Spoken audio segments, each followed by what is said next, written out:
예수께서 길에 나가실새 한 사람이 달려와서 꿇어앉아 묻자오되 선한 선생님이여 내가 무엇을 하여야 영생을 얻으리까. 한 사람이 예수님께 달려와 꿇어앉아 여쭈었죠. 여기서 한 사람은 마가복음이나 누가복음에 보면은 큰 부자다 이렇게 되어 있고 재물이 심히 많은 자다 이렇게 되어 있습니다. 또 관원이라고 또 청년이라 이렇게 다양하게 구체적으로 다 묘사가 되어 있습니다. 그래서 한마디로 이 한 사람은 오늘 우리로 말하면 돈 많고 직장 좋고 젊은 그런 사람입니다. 거기에다가 신앙적으로도 보면 율법을 다 지키는 그 영적인 아주 그런 부자 청년입니다. 이런 사람을 오늘 젊은 사람들 말로는 품절남, 사이 삼고 싶어도 정말 잘 없는 그런 품절남이죠. 자, 이 청년이 영생에 관심이 많습니다. 그러나 영생을 얻는 방법은 잘 모르고 있는 거죠. 자, 18절 예수께서 이르시되 내가 어찌하여 나를 선하다 일컫느냐 하나님 한 분 외에는 선한 이가 없느니라. 자, 선하다 이거는 뭐 우리가 말하는 그 착하다는 의미가 아니고 종교적으로 거룩하다 그런 의미죠. 어떤 사람도 그래서 선한 사람이 없는 거죠. 하나님의 영광이 이를 사람이 없는 것입니다. 자, 내가 선한 사람이 아니든지 아니면 내가 하나님이다 이런 뜻입니다. 이 말은 그러니까 예수님이 나는 하나님이다 이런 말을 간접적으로 하시는 거죠. 19절 내가 계명을 안 하니 살인하지 말라, 간음하지 말라, 도둑질하지 말라, 거짓 증언하지 말라, 속여 빼앗지 말라, 내 부모를 공경하라 하였느니라. 자, 영생을 얻는 방법을 말씀하십니다. 보면 이제 10계명, 5계명에서 10계명을 말하고 있는 거죠. 이것을 다 지키면 영생을 정말 우리가 얻을 수 있는가? 아니죠. 율법을 지킴으로 구원을 얻는 건 아니죠. 이 10계명은 이미 구원 얻은 백성에게 주신 삶의 규범이라고 제가 계속 주일에 말씀을 드렸습니다. 이 말은 지금 이 청년의 수준에 맞게 하는 말입니다. 이 사람이 지금 구원의 문제를 율법적으로 접근하고 있죠. 그래서 너 정말 이 율법 다 지켜라. 그럼 구원 받는다. 이 말이죠. 그 말은 네가 다 지킬 수 없잖아. 이거 지킬 수 없으니까 우리가 이 율법으로 구원 받는 것은 불가능한 일이야. 이거를 이런 식으로 이야기를 하는 겁니다. 이 청년이 만약에 처음부터 뒤에 결론이 나오지만 처음부터 이렇게 순수한 마음으로 예수님 제가 율법을 지키려고 해도 정말 잘 지킨데 꼭 1년에 한 번은 제가 실수를 합니다.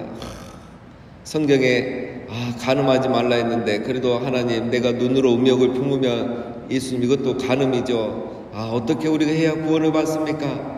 이렇게 말하면 이제 처음부터 예수님이 사람의 힘으로 되지 않고 하나님이 은혜를 베푸시면 구원받을 수 있다. 이런 어떤 본론을 얘기하셨겠죠. 근데 지금 이 청년이 이렇게 율법적으로 접근하는 거예요. 그리고 자기의 의로움을 드러내고 싶어하고 그래서 예수님이 그 수준에 맞게 지금 답변하고 이끌어 가시는 겁니다. 그래서 이게 바로 이제 우리 예수님의 지혜이거든요. 그래서 우리도 이런 게 필요합니다. 어떤 사람이 질문을 하고 나에게 다가왔을 때 그 사람에 맞게 이렇게 응대할 줄 아는 게 또 지혜이죠. 자, 그리고 19절에 이제 보면은 예수님이 이제 대답하시면서 5에서 10계명, 10번째 계명에 해당하는 걸 말했는데 이제 10계명만 보면 좀 다르죠. 탐하지 말라겠는데 예수님은 속여 빼앗지 말라 이렇게 말합니다. 예수님이 부자 청년에게 약간 이미 적용을 한 거죠. 10계명을 한번 어떻게 보면 이게 뭐 부자라는 게 뭐 직접 거짓말 쳐서 사기 쳐서 이렇게 부자가 되는 경우도 있지만 어떤 하다 보면은 이렇게 사람을 속이게 되는 거죠. 뭐 1,000원 받으면 적당할 거를 2,000원을 받는 거 이것도 이제 간접적으로 속이는 거잖아요. 그러니까 어떤 이런 부자가 되기 위해서 이렇게 이런 과정이 없을 수는 없었다는 거죠. 그래서 그런 부분을 아마 이렇게 약간 적용해서 예수님 말씀하신 거지 계명 자체를 바꾼 건 아닙니다. 자, 20절 그가 여짜오되 선생님이여 이것은 내가 어려서부터 다 지켰나이다. 자기는 어릴 때부터 이걸 다 지켰다는 거예요. 유대인들은 이제 13세, 14세부터는 성인으로 봅니다. 그러니까 자기는 14세 이전 어릴 때부터 이미 이거를 다 지켰다는 거죠. 그러나 문제는 뭡니까? 구원의 확신이 없는 거예요. 이게 문제죠. 어릴 때부터 이렇게 율법을 다 지켰으면서도 구원의 확신은 아직 없다는 거예요. 여러분 이게 참 신기하죠. 그러고 보면 우리가 은혜를 많이 받은 거예요. 이렇게 율법을 지키고도 구원의 확신이 없는 거 얼마나 불쌍합니까? 그렇죠? 저하고 이제 친한 친구 중에 한 명이 신부님이에요. 우리 교구의 아주 높은 신부님인데, 이 신부님을 고등학교 친구인데 한 번씩 만나요. 이렇게 만나는데 이 친구가 어느 날은 저하고 이렇게 앉아서 이야기하다가, 야, 근데 너희 개신교인들은 다 왜 구원 얻을 거라는 확신이 있느냐 이거예요. 그러다 구원 못 받으면 어떻게 하려고 그러느냐 이거. 근데 여러분, 그러면 너희는 없냐? 그러니까 없대요. 근데 여러분, 우리 굉장히 경건하게 살거든요. 우리 친구 신부님은 정말 예수님 사랑하고, 마리아도 사랑하고, 율법의 1.1획도 다 지키면서 정말 경건하게 살아요. 물론 술, 담배는 하지만. 예. 제 친구는 담배는 안 합니다. 술을 하는데, 천주교는 술은 다 허용이 돼 있잖아요. 뭐 율법에 술, 담배 하려면 그런 건 아니니까. 근데 구원의 확신이 없다는 거예요. 왜냐? 이 사람들에게는 복음이었기 때문에 그래요. 자기의 경건과 공로로 구원받는다고 생각하기 때문에 구원의 확신이 없어요. 근데 우리는 죄 짓고 실수 많이 해도 구원의 확신이 있잖아요. 구원은 은혜로 받는다는 걸 알기 때문에. 그러니까 이 청년이 지금 뭡니까? 율법을 다 지키고도 구원의 확신이 없어요. 왜냐? 복음을 모르기 때문에 그런 겁니다. 오늘 그런 이야기가 이제 계속 이어집니다. 자, 21절. 예수께서 그를 보시고 사랑하사 이르시되, 내게 아직도 한 가지 부족한 것이 있으니 가서 내게 있는 것을 다 팔아 가난한 자들에게 주라. 그리하면 하늘에서 보화가 내게 있으리라. 그리고 와서 나를 따르라 하시니, 예수께서 그를 보시고 자세히 봤다는 겁니다. 귀한 거예요. 이 정도만 돼도 귀한 거예요. 율법 지키고 예수님 무시하고 막 핍박하는 사람도 있는데, 그래도 어떻게든 예수님 배워보겠다 하고 이렇게 영생을 얻어보려고 하는 이 청년이 예수님 보기에 귀한 거예요. 그래서 사랑하사 그를 사랑해 주시는 거예요. 그래서 이제 구원에 이르는 방법을 가르쳐 주는 거죠. 자, 21절을 보면 동사가 5개 나옵니다. 가서 내게 있는 것들을 다 팔아 가난한 자들에게 주라. 그죠? 그래야만 하늘에서 보화가 내게 있으리라. 그리고 와서 나를 따르라. 5개 동사가 있죠. 이 5개의 동사의 가장 중요한 동사는 마지막 따르라죠. 따르라. 핵심은 따르랍니다. 근데 이 부자 청년이 따르라가 안 되는 거예요. 왜 따르라가 안 되냐면, 따를 마음이 없기 때문에 따르라가 안 되는 거예요. 따를 마음이 없으니까 이제 우리 결론을 알고 있죠. 가서 팔아 주라. 이게 안 되잖아요. 따를 마음이 있어야지 가서 팔아서 주고 올 건데, 따를 마음이 없는 거예요. 부자 청년은 재물에 관심이 너무 많은 거죠. 재물이 걸림돌이 되는 겁니다. 왜 사람들이 예수님을 믿지 못하느냐? 예수님을 따를 마음이 없는 거예요. 믿을 마음이 없는 거예요. 그러니까 부자 청년 같으면 가서 팔고 주고 와서 따라야 되는데 그게 안 되는 거고, 보통 사람들은 자기가 귀하게 여긴 거, 소중히 여긴 거 가서 팔듯이 정리해야 되죠. 자기의 삶을 정리하고, 과거를 정리하고, 자기가 좋아하던 것들을 정리하고 예수님을 따르기 위해서 자기를 부인하고 자기 십자가를 지고 예수님을 따라야 되는데, 따를 마음이 없으니까, 사랑하는 마음이 없으니까 앞에 게 안 되는 겁니다. 오늘 이 부자 청년도 그런 겁니다. 22절. 그 사람은 재물이 많은 거로 이 말씀을 인하여 슬픈 기색을 띠고 근심하며 가니라. 달려와서 무릎 꿇었던 사람이 이제 슬퍼한 거예요. 그냥 근심하는 겁니다. 재물과 영생 사이에 근심이 되는 거예요. 이 청년은 그만큼 하나님 사랑하는 마음이 없었다는 거죠. 예수님을 사랑하는 마음이 없었다는 거예요. 쉽게 말하면 말씀에 시험이 든 거예요. 이 귀한 구원의 말씀에 시험이 든 거예요. 말씀에 시험이 들면 여러분 해결책이 없습니다. 이 부자 청년이 다시 돌아왔다는 이야기가 없어요. 아직까지 안 돌아왔어요. 자, 23절 예수께서 둘러보시고 제자들에게 이르시되 재물이 있는 자는 하나님 나라에 들어가기가 심히 어렵도다 하시니, 예수님이 이렇게 둘러보신 거예요. 너희도 저 부자 청년처럼 돌아갈 거냐? 돌아가는 사람 있나? 이렇게 한번 쳐다보시는 거죠. 재물이 있는 자는 하나님 나라에 들어가기가 심히 어렵다. 자, 제자들이 이 말을 듣고 굉장히 놀랍니다. 왜 놀라냐면 그 당시에는 유대인들은 재물이 많으면 그게 하나님이 주신 축복이라고 생각한 거죠. 오늘 우리도 그런 것처럼 그 유대인들이 이게 더 심했습니다. 자, 24절 제자들이 그 말씀에 놀라는지라 예수께서 다시 대답하되 이르시되 얘들아, 하나님 나라에 들어가기가 얼마나 어려운지 낙타가 바늘귀로 나가는 것이 부자가 하나님 나라에 들어가는 것보다 쉬우니라 하시니. 제 제자들이 너무 놀란 거죠. 그래서 예수님이 더 예를 들어서 설명합니다. 하나님 나라에 들어가기 얼마나 어렵냐? 낙타가 바늘귀로 나가는 것이 부자가 하나님 나라에 들어가는 것보다 쉽다. 자, 여러분 이 말은 이제 우리가 오해하면 안 됩니다. 참, 오해하는 것 중에 하나가 예루살렘에 가면 벽에 낙타들이 들어가는 작은 문이 있다. 그래서 우리 사람이 거기 들어가려면 이렇게 수그리고 들어가야 된다. 이거는 근거 없는 이야기입니다.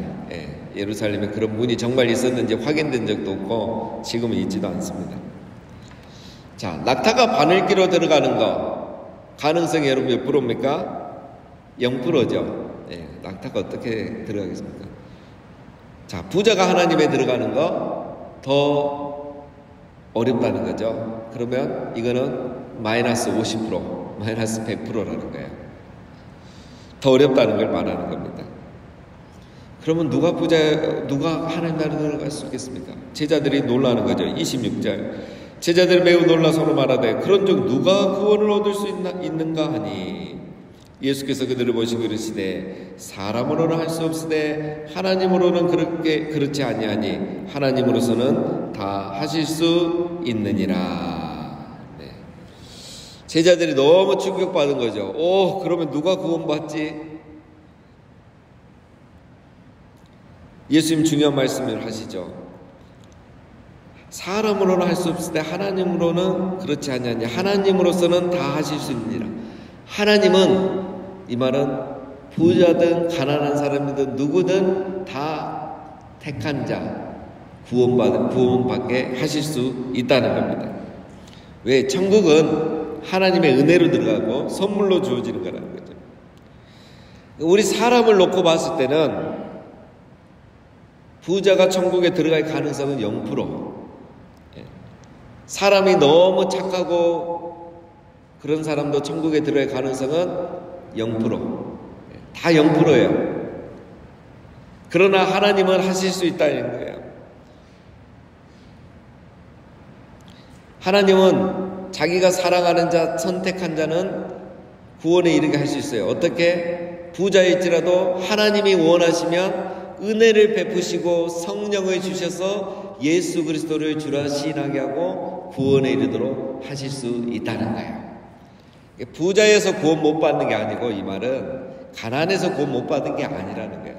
착해서 받는 것도 아니고 악해서 못 받는 것도 아니라는 거예요. 착하든 악하든 부자든 가난하든 하나님이 성령을 부어주시면 부자라도 가서 팔아 주고 와서 예수님을 따르는 역사가 일어난다는 겁니다. 구원은 하나님의 은혜라는 것을 예수님이 말씀하고 있는 겁니다. 십계명으로 구원받을 것 같으면 아무도 못 받는 거죠.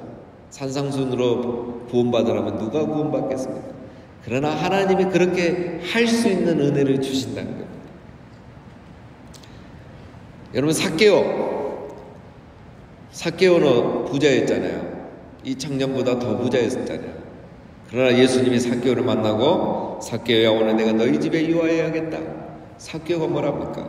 자기 소유의 절반을 팔아서 가난한 자들에게 주겠습니다.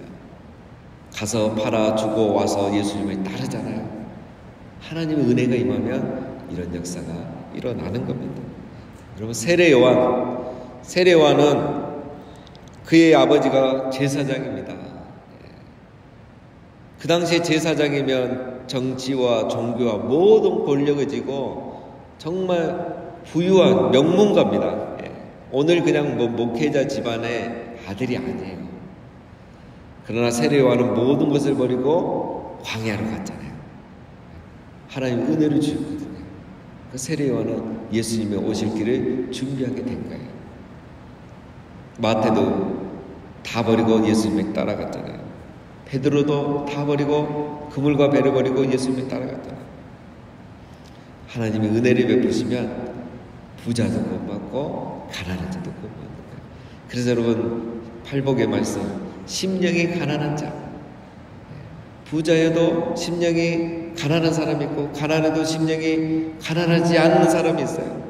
그러나 천국 백성은 부자든 가난하든 소유가 있고 없고 상관없이 하나님을 향하여 심령이 가난하고 하나님을 향하여 애통하고, 그래서 이미 그 은혜를 받았고 또 은혜를 받고 그런 사람이 바로 천국 백성이라는 거예요. 구원은 하나님의 은혜이고 하나님의 선물인 줄 믿습니다.